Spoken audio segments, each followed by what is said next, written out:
Сайн бацхан үзэгчдээ Ундрхан телевизээс эрхлэн бэлтгэдэг өнөөдрийн зочин нэвтрүүлгийн маань шинэ дугаарыг хөглөхөд бэлэн болсон байна. Манай өндрийн эрхэм хүнтэй зочноор онцгой байдлын газрын ангиллын сургууль сурталчилгаа, урьдчилан сэргийлэх ажил хариуцсан мэрэгжилтэн онцгой байдлын хошууч Ган Зориг замун Дэлхийн зам Монголд олон улсын байгууллагын бороо өндөр 2 орон нутгийн хөгжлийн хөтөлбөрийн чиглүүлэгч ажилтан Болор Чимэг нар маань хүрэлцэн ирсэн байна. Та бүхэнд энэ өдрийн мэндийг хүргэе. За баярлалаа. Танд шинэ өдрийн За Дэлхийн зам Монголд олон улсын байгууллагын бороо өндөр 2 хөгжлийн хөтөлбөр болон Хинтээ аймгийн онцгой байдлын газар маань хамтраад аюулгүй өрх, эрсдэлгүй орчин гэсэн энэ 3 сарын аяныг эхлүүлээд байгаа юм байна. Энэ аяны хүрээнд мэдээллийг та бүхэндээ өгөхөөр студид эдгээр хоёр зочдыг бас уран оролцуулсан байгаа. За тэгэхээр аяны маань гол зорилго ер нь юу юм бэ? За ямар сумдуудад хэрэгжих, ямар ажлууч хэрэгжих, за гарах үр дүнгууд нь юу байгаа талаар онцгой байдлын газрын мэрэгчлэн Ган Зориг маань бас мэдээлэл хүргэх байгаа. За баярлалаа. Хинтээ нутгийн ард иргэд та бүхэнд энэ өдрийн мэндийг хүргэе. За тэгэхээр манай Хинтээ аймгийн онцгой байдлын газар за Дэлхийн зам олон улсын байгууллага бороо өндөр 2 орон нутгийн хөгжлийн хөтөлбөртэй хамтраад бол аймгийнхаа Баян Адраг, Биндэр, Өмнө Дэлгэр, Хурах, Хэрлэн сумдуудтай бол одоо энэ аюулгүй өрх эрсдэлгүй орчин гэсэн аяныг бол зохион байгуулахаар төлөвлөн ажиллаж байна. За энэ хүү арга хэмжээ маань бол энэ хүү 2 сараас ахуулаад 4-р сарын 30-ны тусдал ингээ 3 сарын хугацаанд зохион байгуулагдах юм байнамаа. За энэ хүү аяны маань зорилго нь их юм бол одоо бид бүхний мэддэг одоо гамшиг ослоос ерөнхийдөө урьдчилан сэргийлэх ард иргэдийг сургаж дадлагжуулах. За үүнтэй холбоотойгоор одоо түүнээс үүдэн гарах эрсдэл хохирлыг бол бууруулах гэсэн ийм зорилготойгоор бол ерөнхийдөө төлөвлөлөд бид бүхэн ажиллаж эхэлж байна. За хөрөх үрдүн гэх юм бол одоо эдгээр энэхүү арга хэмжээ зохион байгуулснараа саяны дээр дурдсан энэ 4 сумын маань ард иргэдэд одоо зорилттой бүдүү одоо иргэдээ сонгож аваад за бид бүхэн бас төлөвлөсөн ажлууд байгаа. Нэг айлч гэсэн бас аюулгүй байдлыг хангуулах, за гамшиг ослоос урьдчилан сэргийлэх, мэдэл олгох, шагнаж урамшуулах гээд одоо иймэрхүү одоо олон төрөлт бол арга хэмжээндээ зохион байгуулан ажиллах юм байнамаа. Ер нь айл өрхөөд ямар эрсдэл ер нь дийлэнх тохиолдолтой бас учирч байгаа бол за ихэвчлэн одоо өвлийн уйлрал цахилгаан болон зуны уйлрал цахилгаанаас үүдэлтэй галууд бас баггүйгээр хавар бол одоо нөгөө хамхуул ус хазар уснаас олж бас иймэрхүү асуудлууд бас гараад идэг юм шиг байгаа. Тэр Хинтээ аймаг Хэрлэн сум зонхлох одоо ийм одоо тохиолдлууд нь ямар зүйл илүү одоо давмгай харагдаж байна. За ерөнхийдөө бол одоо цаг үеийн нөхцөл байдлыг манай ард иргэд бол сайн мэдж байгаа. За дэлхийн нийтэд тархсан коронавирус цар тахлын өрөөнд бол одоо сургууль цэцэрлэгүүд маань орохгүй байгаа тийм ээ. Бага насны хүүхдүүд бол гэртээ байна. За үүнтэй холбоотойгоор өвлийн уйлрал болсонтой холбоотойгоор галалгаа маш их үүсэж байна. За гэртээ хүмүүс байгаа учраас мэдээж бага насны хүүхдүүд тог цахилгаанаар оролдох. За үүнээс холбоотой объектын галт төмөр гарах. За түүнээсээ шалтгаалаад одоо бага насны хүүхдүүд маань аюул осолд эндэх. Иймэрхүү арга хэмжээнүүд бол тохиолдлууд бол ерөнхийдөө цөөнгүй бол гарах хандлагатай байгаад байгаа. Ер нь бол одоо манай Хинтээ аймгийн хэмжээнд бол объектын галт төмөр бол нэг жилийн бүртгэлтэй бол нэг 100 гаруй ийм дуудлагууд бол харьцангуй нөхцөл байдлаас шалтгаалаад өөр ирдэг. Объектын галт төмөр маань бол нэлээдгүй хамгаалж байна. За мөн бас энэ маань бол 4 сарын 30-ны хүртэл үргэлжилдэг нь одоо манай ард иргэд мэдж байгаа. Хинтээ аймгийн хэмжээнд бол ерөнхийдөө хурд үндэс их орсон. За үүнээс холбоотойгоор шар усны үер гэж аюул болдог тийм ээ. Зуны улиралд бол их хур бороо орсноос болж үерийн аюул болдог. За мөн энэ дээрээс урьдчилан сэргийлэх юмуд бол энэ удирдамж арга хэмжээнийхээ өрөөнд бол зохион байгуулж ажиллана. За Дэлхийн зам Монголд олон улсын байгууллагын бороо өндөр 2 хөгжлийн хөтөлбөр маань энд оролцох болсон бас нэг шалтгаан нь юу байгаа юм бол за магадгүй 2 дугаар сарын 1-ээс гээд харахад урьдчилан сэргийлэх ажлыг нэлээд эрт дээрээс бас охин байгуулж авах юм байна. За зорилттой төрхүүдээ ер нь яаж хүрье гэж бодож байна? Ямар үр дүн гараасаа гэж бас та нарын зүгээс бас бодож байгаа. Зохион байгуулах ажил юм байна. За үзэгчдээ энэ өндрийн мэндийг хүргэе. За Дэлхийн зам олон улсын байгууллага бороо өндөр 2 орон нутгийн хөгжлийн хөтөлбөрийн 3 төслийг хэрэгжүүлдэг байгаа. За орон нутгийн оролцоотой хүүхдийн энд хөтөлбөр, хүүхд хамгааллын техникийн хөтөлбөр, за өрхийн амжиргаа сайжруулах техникийн хөтөлбөр гэж 3 төсөл хэрэгжүүлдэг байгаа. За өрхийн амжиргаа сайжруулах техникийн хөтөлбөрт маань 3 дугаар одоо зорилгонд маань томоохон зорилт болж орж ирдэг нь бол гамшиг эрсдлээс хамгаалах, орон нутгийг чадварчлуулах гэсэн том төсөл байдаг. За энэ үйл ажиллагаанд болохоор тухайн өрх тий зорилтод өрх маань ямар чадамжинд одоо мэдлэгтэй болох вэ гэвэл тухайн үрхийн маань хүүхдүүд нь аюулгүй амьдрах ухааны сургалтуудад хамрагдана. За насанд хүрэгчд нь болохоор бүх төрлийн үрхийн тийм аюулгүй байдлын талаарх сургалтуудад хамрагдана. За тухайн одоо өрх маань цаашлаад хөрштөө нөлөөлөд цааш нь баг орон нутгатаа нөлөөлөх юм том кампанид ажлын эхлэлийг тавьж байгаамаа энэ ажил маань. За энэ ажлын хүрээнд хүрэх үр дүн маань зорилтод бүлгийн өрхүүд маань ихчлэн гамшиг басалт өртөмтгий байдаг. Энэ өрхүүдийн маань мэдлэг чадвар бас их хомсойдаг.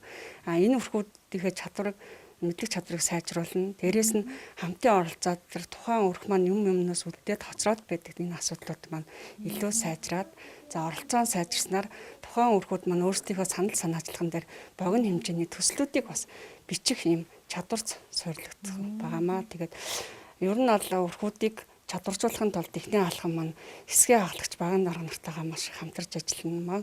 Хороод үргийнхээ өрхийн эмнэлгүүдтэйгээ хамтарч ажиллана. За энэ хүмүүсийнхээ эхлээд өрхийн эрсдлийн үнэлгээ гэдэг аргачлалын юм сургалтанд онлайн сургалтанд хамруулах байгаа. Ковидын нөхцөл байдлаас хамаарат энэ бүх чадваржуулах сургалт маань ер нь онлайн хэлбэрт шилжинэ гэж харж байгаа.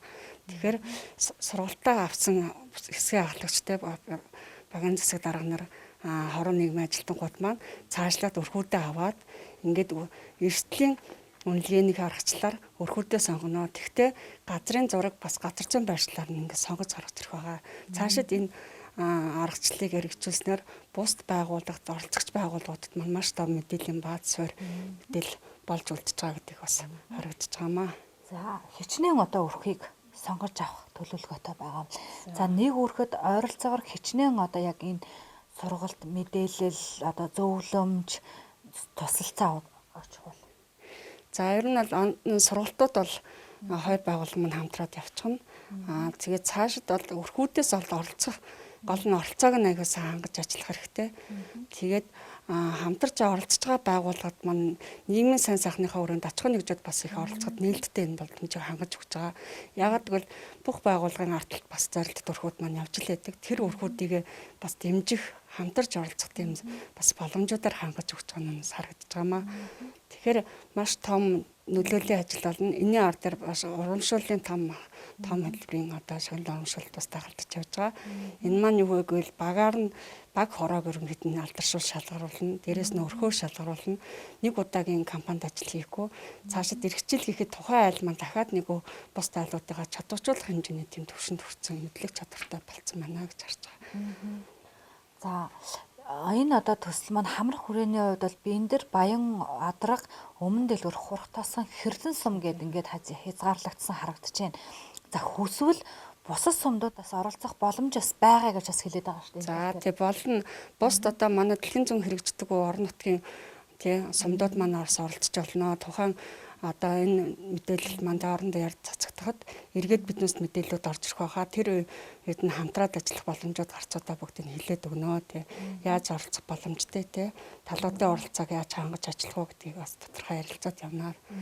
За ер нь бол иргэд маань их энэ айныг бас хүлээж байгаа гэж бодож байна. Яагаад гэвэл биднээс энэ айныг өрнүүлэх гээд бас нэлээд цаг хугацаа бас шаардсан. Тэгээд бас өнгөрсөн жилээс хойш төлөвлөсөн байсан энэ ажил маань ковидын цар талбарынаас бол жоохон хойшлогдсон байгаа. Тэгээд энэ ажил маань цаашид нэг удаагаар биш дахин давтагдаж явах болно. Дээрээс нь Хинтээ аймаг маань өөрөө эрсдэлгүй аюулгүй тийм орчин бүс нутагтай тийм өрхүүдтэй юм чадварцсан орон нутаг болно гэж харж байгаа. Тэгэхээр аюулгүй өрх, эрсдэлгүй орчин гэдэг энэ аян хүрээнд яг аюулгүй өрх гэж яг ямар өрхийг аюулгүй өрх гэж хэлж байгаа. Магадгүй ганц тог цахилгаан maaслах гэдэг зүйлээр бас хязгаарлагдаж бас болохгүй тий. Ядч хүүхдүүд нь эрүүл орчинд өсдөг байх хэрэгтэй. За мөн одоо бусдаасаа суралцдаг байх хэрэгтэй. Маш олон даваа талууд байна. Тэгэхээр яг юун дээр нь илүү бас тулгуурлаж та хэдэн маань ажиллая гэж бодож байгаа бол яг мэрэгжлийн байгууллагын зүгээс одоо цахилгааны утсаас эхлүүлээд одоо нэг гэр хоорондын зайч гэдэг юм уу тиймэрхүү зүйлүүдээс харах хэрэгтэй. Энэ тал дээр эрүү жоохон наривчлаад аяны хүрээнд ярьчвал хийгдэх ажлуудын хүрээнд ярьчвал. За ерөнхийдөө бас сая ярьсан. За баг хороодынхоо одоо хэсгийн ахлагч багийн засаг даргануудаа бидний айл өрхийгөө одоо эрсдлийн төвшин үнэлэх эрсдлийн ажлыг бол эхлээд сургалтыг бол зохион байгуулна. За тэрэн дээрээс үндэслээд одоо хэрлэн сумын одоо жишээ нь хэрлэн сумынхаа төвийн одоо 6 багийн айл өрхүүдэд бүгдэн дээр нь бол эрсдлийн үнэлгээ хийгдэх юм байна. За энэ дээрээс харж гад тухайн айл маань одоо аль эрсдэл нь хамгийн их байна. Тэрийг нь арилгах. За дээрээс нь одоо өрхийн гишүүд бүрийг одоо энэ сургалтанд хамруулад ямар ч байсан одоо аюулгүй амьдрах ухааны талаарх энэ манай Дэлхийн зүйн олонсын байгууллага Амтын аймгийн онцгой байдлын газартай хамтран зохион байгуулж энэ сургалт байгаа. Энэ сургалтын өмнөд зохион байгуулаад мэдлэг чадварыг олгосноор ер нь гамшигын төвшинг бол бууруулахад бол маш их бодиттой нэмэр болно гэж харж байгаа. За тэгээд үүнээс гадна бас энэ хөршийн холбоо гэдэг юм хин дээр бас авч ажиллана. За тэгэхээр одоо хөршийн холбоо гэдэг маань одоо бага насны хүүхдүүд нь гэртээ одоо байж хахад хажуудлынхаа айл өрхүүд нь хөршүүд нь одоо ийм ингэж болохгүй тэгж болохгүй гэдэг бага насны хүүхдүүд зөвлөж идэг энэ хөршийн холбоо гэдэг зүйлийг маш сайн авч хэрэгжүүлж ажиллана гэсэн бол бодолтой байгаа. Аюулгүй өрөх гэдэг маань бол одоо гамшиг ослоос одоо өрсөн сэргийлэх мэдлэг чадвартай болчихсон. За энийхээ дагуугаар одоо энэ зөрчил дутагдлыг арилгуулсан. За ийм айл өрх байна. За бид нар энэ ажлын хүрээнд бол төлөвлөж байгаа. Энэ одоо шалгарсан одоо сайн байгаа энэ баг хорооттойгоо ярьчаад ийм айл өрхүүдийнхээ бас эрсдлийнхэн дээр одоо болцсогүй өндөр байгаа эрсдлийг нь бол бид бүхэн бас компани ажлаар зохион байгуулж тэр зөрчлийг бол арилгах талаас энэ аяны өрөөнд бид нар арга хэмжээ зохион байгуулах юм. Тэгэхээр энд бас хамтарч ажиллаж байгаа төрийн байгууллагууд байгаа юу? За энд харагдж байгаа сумын хэсэг даргын тамаан газар багийн дарга нар гэсэн байна. Тэгэхээр одоо нөгөө эрчим хүч болон хинтий ус ч гэдэг юм уу, иймэрхүү одоо байгууллагууд хэр хамтарч ажиллаж байгаа. За энэ аяны өрөөнд одоо л оролцоод явна. Ерөнхийдөө биднээс нөгөө бүх оролцох талуудаа яг ерөнхий удирдамж хөтөлбөр дээр оруулсангүй. Цаашид ингээд энэ ерөнхий хөтөлбөр маань задраад дэд хөтөлбөрүүд болоод удирдамж болоод задраад явах юм үйл ажиллагаа болгонороо. Тэгэхээр оролцох талууд маань тодорхой болоод тухайн байгууллагуудаа мэдээлэл хүргээд ингээд яваад хэлнэ гэсэн байна. За энэ хөтөлбөр зөвхөн одоо Хинтээ аймагт хэрэгжиж байгаа юу? Одоо Дэлхийн зүйн хөтөлбөр хэрэгждэг өөр бусад аймагуудад хэрэгжиж байгаа юм. Ер нь бол Дэлхийн зүйн хэрэгждэг бүх орон нутгуудад энэ үйл ажиллагаа маань явагддаг. Гэхдээ аяны хэлбэрээр янз янзын хэлбэрээр танхимын сургалтын хэлбэрээр янз бүрээр явагддаг байгаа. Тэгээд энэ удаагийн хаяныг бол нэлийн том цар хүрээтэй болгож харж байгаа юм. За ингээд нэвтрүүлгээ ерөнхийдөө өндөрлөе. За аюулгүй өрх, эрсдэлгүй орчин гэдэг энэ аян Хинтээ аймгийн Хэрзэн сум, Баян адрах, Бэндэр, Өмнө дэлгүүр хурхан сумдуудад нийт одоо 2 дугаар сарын 1-ээс 4 дугаар сарын 30-ны хооронд 3 сарын хугацаанд ингээд хэрэгжихнэ. Тэгээд ер нь аюулгүй өрх гэж хэний хэлээд байгаа. Эрсдэлгүй байхын гол давуу талууд нь юу юм гэдэг ийм байдлаар нэлээд бас том компани ажлуудыг зохион байгуулж байгаа. За ингээд одоо энэ зорилтод өрхүүд тулгуурсан энэ ажлаа өрхүүдийг шалгаруулах, урамшуулах, за орон нутгийн хэвлэл мэдээллийн байгууллагаар өрхүүдийг алдаршуулах, мэдээлэлээр хангах гэд нэлээд бас цогц үйл ажиллагааг хэдгээр одоо байгууллагууд маань гардан зохион байгуулах нэ. Тэгээд гар хүрдэн бол нэлээд өндөр гарч гарах гэдэг ийм хүлээлтүүд бас байгаа. Хамгийн гол нь төрийн байгууллага одоо энэ орон нутгийн хөгжлийн хөтөлбөр маань ажлаа мэдэр төлөвлөгөөний дагуу хийн. Гэхдээ одоо ард иргэд маань өөртөө бас илүү оролцоотой, өөртөө юм санаачлагтай, өөртөө юм мэдрэмжтэй. За ингээд сургалтанд нь цаг алдалгүй одоо хамрагддаг, өөрийгөө гэр бүлээ эрсдэлгүй байлгая гэж бодвол иргэн бүрийн оролцоо бас энд маш чухал байгаа шүү гэдгийг давхар бас хэлмээр байна. Ингээд манай өнөөдрийн зочин нэвтрүүлэг маань түрээд өндөрлөж байна. Аюулгүй өрх, эрсдэлгүй орчин аяны хүрээнд та бүхэндээ мэдээлэл хүргэлээ. Ингээд бидэнтэй хамт байсан үзэгч та бүхэндээ баярлалаа. Бүгдээрээ аюулгүй байцгаая. Бүгдээрээ эрсдэлгүй орчинд амьдарцгаая. Баярлалаа үзэгчтэй.